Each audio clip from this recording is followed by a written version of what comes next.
Hello there, welcome to the programs. I am Mintal Ahmed with you. Our today's topic to be discussed is Brexit. Boris Johnson attacked by Luxembourg Prime Minister over nightmare.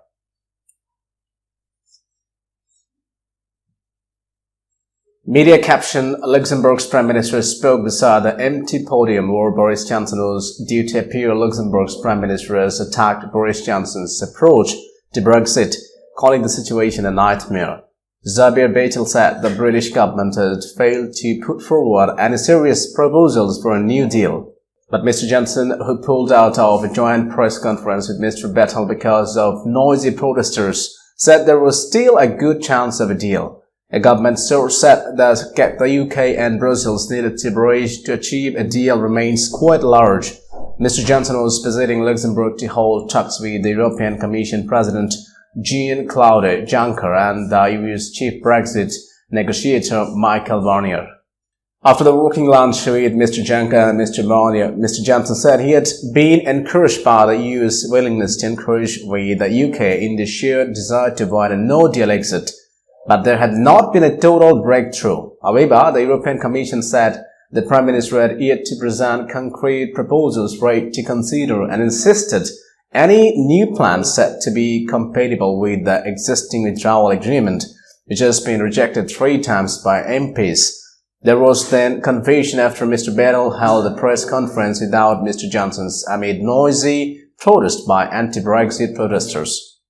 Mr. Bettel, who addressed the media on his own after the UK Prime Minister pulled out, said his counterpart holds the future of all UK citizens in his hands and suggested it was his responsibility to break the deadlock in the process.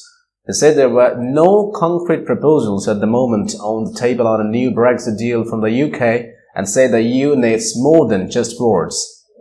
We need written proposals and the time is ticking, so stop speaking and act, he said. The existing withdrawal agreement was the only solution, he added. Mr. Johnson said his joint press conference was cancelled over fears the 2 leaders should have been drowned out by pro-European Union protesters. It is understood that this request for it to be held instead was turned down.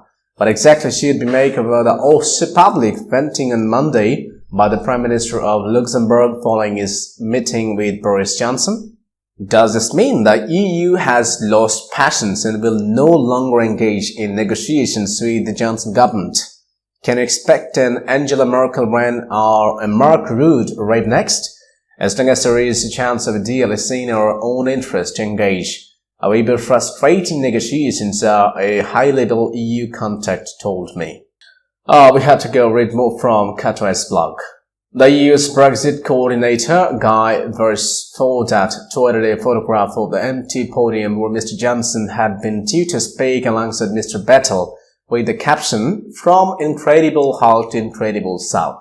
After the working lunch with Mr. Juncker, Mr. Johnson told the BBC's political editor he was cautiously optimistic about the state of negotiations and suggested the EU wanted to bring the 2.5 years of arguments about the terms of the UK's exit to an end. "I see no point whatever in staying on in the EU Spain October 31st and we are going to come out. And actually that's what our friends and partners in the EU would like too. And I think that they have had a belief of all this stuff. You know, they want to develop new relationships with the UK. They're fed up with these endless negotiations, endless delays." Media caption: "What a load of claptrap." While he was working very hard to get a deal, Mr. Johnson said there would be no agreement unless the EU shifted its position on the backstop, the insurance policy to maintain an open border on the island of Ireland unless and until another solution is found. If we can't get movement from them on that crucial issue, we won't be able to get it through the House of Commons. No way.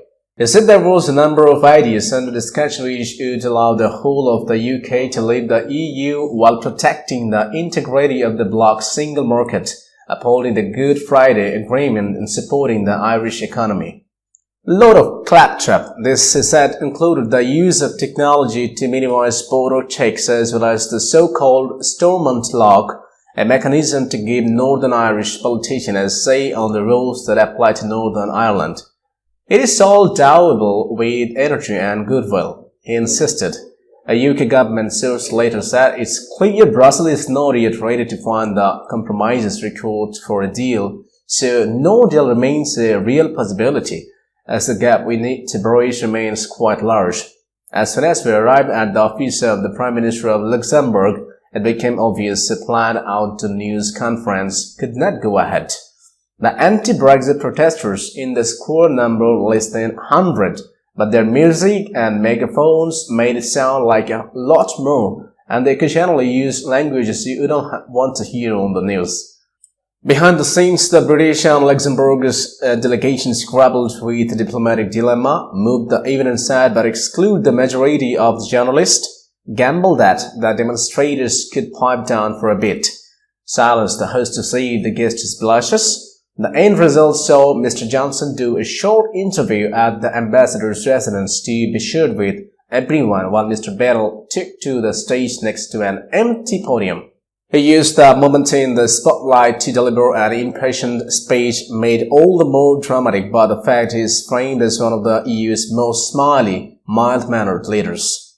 Mr. Johnson said he would meet the Halloween Brexit deadline come what may, insisting that the UK would be in very good shape whether there was a deal or not, but pushed on how he would skate around the law requiring him to ask for an extension if there is no deal by 19 October. The Prime Minister didn't explain how it would be possible. Ahead of Tuesday's Supreme Court hearing into whether the progression of Parliament was lawful, Mr. Johnson defended the decision to suspend Parliament. Parliament was prorogued last week ahead of a Queen's speech on 14 October. Legal challenges to the decision have been lodged in the courts by opposition MPs and campaigners. Well, could the Supreme Court overrule the government? What will happen with Brexit in the next month? Mr. Johnson described claims that Parliament was being deprived of the opportunity to scrutinize Brexit as all this mumbo-jumbo and a load of claptrap. I think people think that we have somehow stopped Parliament from scrutinizing Brexit.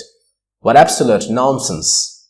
And Parliament will be able to scrutinize the deal that I hope we will be able to do both before and after the European Council on October 17. That's the end of for today. We'll be back soon with another topic. Until then, bye.